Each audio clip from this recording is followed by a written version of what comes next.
It is called His Day is Done. His day is done.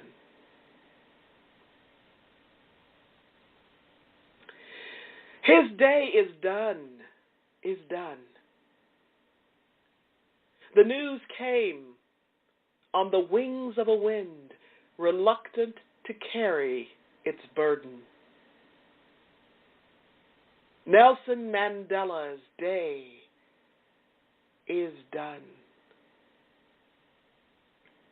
The news, expected and still unwelcome, reached us in the United States, and suddenly our world became somber. Our skies were leadened. His day is done. We see you, South African people standing speechless at the slamming of that final door through which no traveler returns. Our spirits reach out to you, Bantu, Zulu, Xhosa, Boer. We think of you and your son of Africa, your father, your one more wonder of the world. We send our souls to you as you reflect upon your David armed with a mere stone, facing down the mighty Goliath. Your man of strength, Gideon, emerging triumphant. Although born into the brutal embrace of apartheid, scarred by the savage atmosphere of racism, unjustly imprisoned in the bloody maws of South African dungeons, would the man survive? Could the man survive? His answer strengthened men and women around the world. In the Alamo, in San Antonio, Texas, on the Golden Gate Bridge in San Francisco, in Chicago's Loop, in New Orleans' Mardi Gras, in New York City's Times Square. We watched as the hope of Africa sprang through the prison's doors. His stupendous heart intact, his gargantuan will hale and hearty. He has not been crippled by brutes, nor was his passion for the rights of human beings diminished by 27 years of imprisonment. Even here in America, we felt the cool, refreshing breeze of freedom. When Nelson Mandela took the seat of presidency in his country, where formerly he was not even allowed to vote, we were enlarged by tears of pride as we saw Nelson Mandela's former prison guards invited courteously by him to watch from the front rows his inauguration.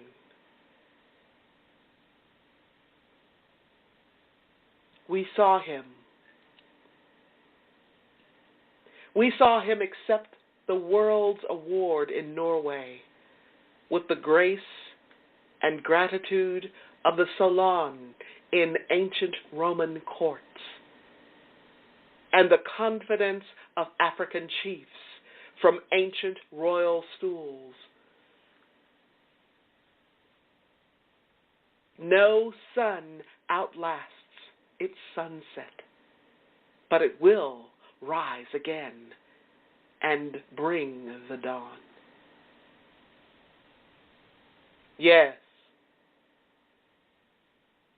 Yes, Mandela's day is done, yet we, his inheritors, will open the gates wider for reconciliation, and we will respond generously to the cries of blacks and whites, Asians, Hispanics, the poor who live piteously on the floor of our planet.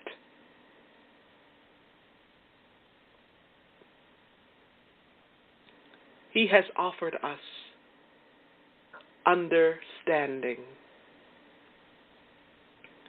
We will not withhold forgiveness, even from those who do not ask. Nelson Mandela's day is done. We confess it in tearful voices, yet we lift our own to say, thank you. Thank you, our Gideon. Thank you, our David, our great, courageous man. We will not forget you. We will not dishonor you. We will remember and be glad that you lived among us, that you taught us, and that you loved us all.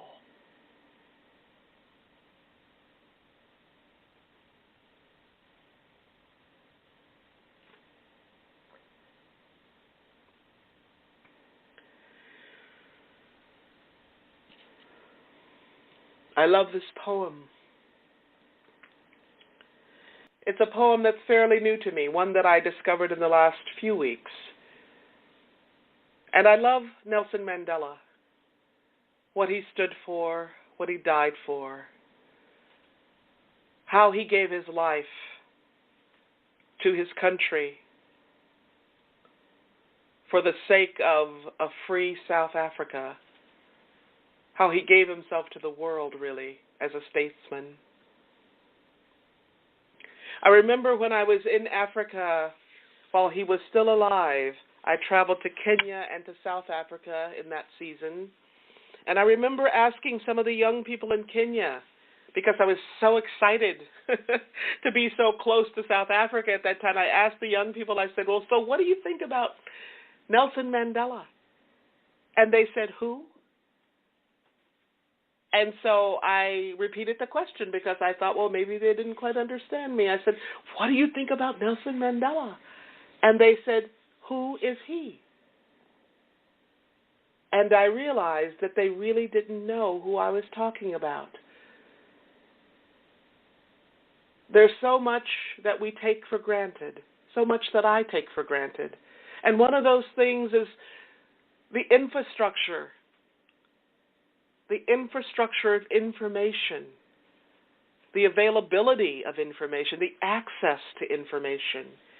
And what I realized that these young people, these adults, had not heard of this man because they had little access to the kind of information that I take for granted. That's one of the reasons that I am wanting so desperately to make this show available. In Kenya, in Nigeria, in Ghana, places that I've been, and other places throughout Africa, throughout some of the Asian countries, throughout the rural communities in the United States, in South America. Please help me. I can't do this on my own. Please help me. If you know of people there and you like this show, help them get connected. This show is not just for people who have easy access to books and other resources, but maybe easy access to a cell phone. Help me share the wealth. Spread the word. So Maya Angelou Miss Maya has fans all over the world. Many, many millions of fans. And two, she also has many critics. Now, why is that? Her critics say, she writes poems with lines that are really short.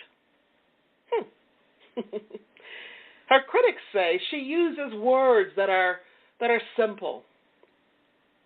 So what are they really saying? I say they have read, but perhaps they've not understood. I say they've read, but have they chewed? They've read, but have they not sampled and savored the many, many lives and layers of Miss Maya? They've read, but they've not digested. They've not metabolized. They've not appreciated the very ground on which she stands. Miss Maya's words are poignant and powerful. In this poem that I just shared with you, His Day is Done, she does the same thing as in her other poems. She pays tribute. She pays tribute to what it means to be human. Now, whether she's writing about women or men or children or anything else she cares about, she writes as all writers do, by putting the right words in the right order. I mean, at the end of the day, that's what poetry is. The right words in the right order. That's the beauty of poetry. And we all need beauty in our lives.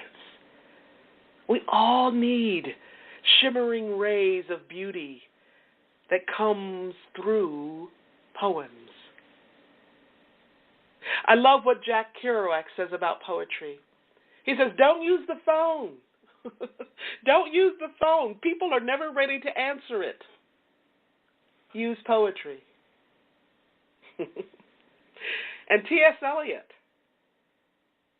he says genuine poetry can communicate before it's even understood. Genuine poetry can communicate before it's even understood. One of my absolutely favorite poets, Naomi Shihab Nye. This Palestinian American says the real heroes of race and culture would always be the people who stepped out of their own line to make a circle larger. The real heroes of race and culture would always be the people who stepped out of their own line to make the circle larger. At the end of the day, that's what we're here for, right?